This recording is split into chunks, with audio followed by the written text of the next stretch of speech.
Advanced English structure number 290। Scarcely, फिर had, फिर subject और फिर पास्ट पार्टिसिपल और फिर व्हेन। मतलब बहुत ही लंबा चौड़ा आपको देखने में लग रहा होगा, लेकिन बेहद आसान है। खासतौर पे इसका जो हिंदी वर्जन है वो हम लोग जम के इस्तेमाल करते हैं।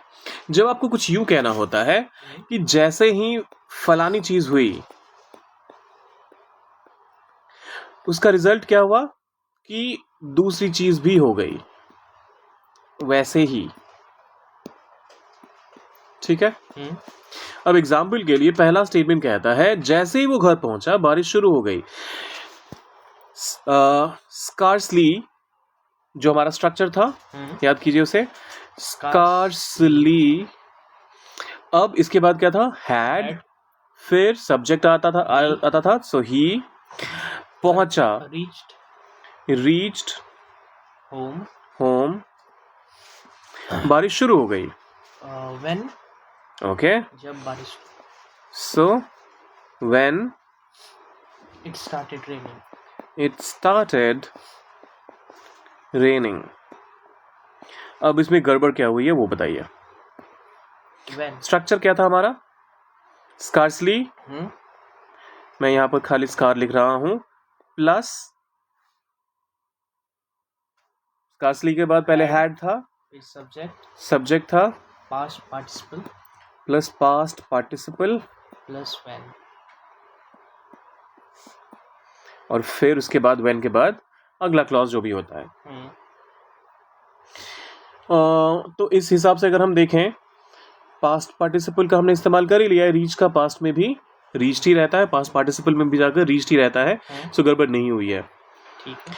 अब जो गड़बड़ करते हैं वो मेरा कहने का मतलब था कि कई बार लोग क्या करते हैं, स्कार्सली के साथ ये हैड को देखकर उनको लगता है कि हम यहाँ कोई इंटरोगेटिव सेंटेंस थोड़ा ना बना रहे हैं, तो वो इस हैड को यहाँ प्लेस कर देते हैं, He had reached, हाँ, जो कि गलत है। अच्छा, अगर आपने शुरुआत में सेंटेंस के स्कार्सली का इस्तेमाल कर लिया है, हार्डली का इस्तेमाल कर लिया है, रेयरली का इस्तेमाल कर लिया है, और आप इस चीज़ पे बहुत ज़्यादा फोकस करना चाहते हैं, एम्फेसिस डालना चाहते हैं कि एक एक्शन पहले हुआ उसके ठीक बाद दूसरा हुआ, तो उस केस में आप इन्वर्जन रूल का हमेशा पालन करते हैं।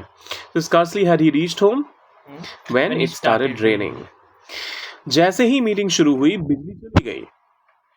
Scarcely had the meeting, had the meeting,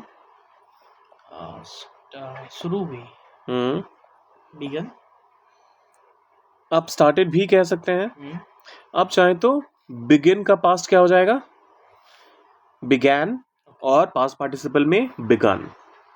so scarcely had the meeting begun, या फिर scarcely had the meeting started जब बिजली चली गई। सो when the power cut off, when the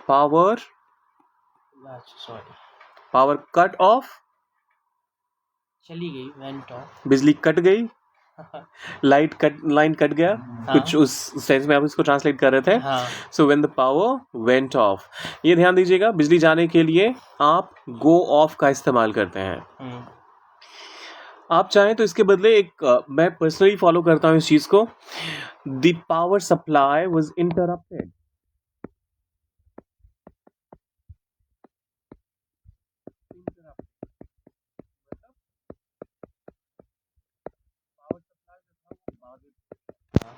तो वही हुआ इसका मतलब कि बिजली चली गई।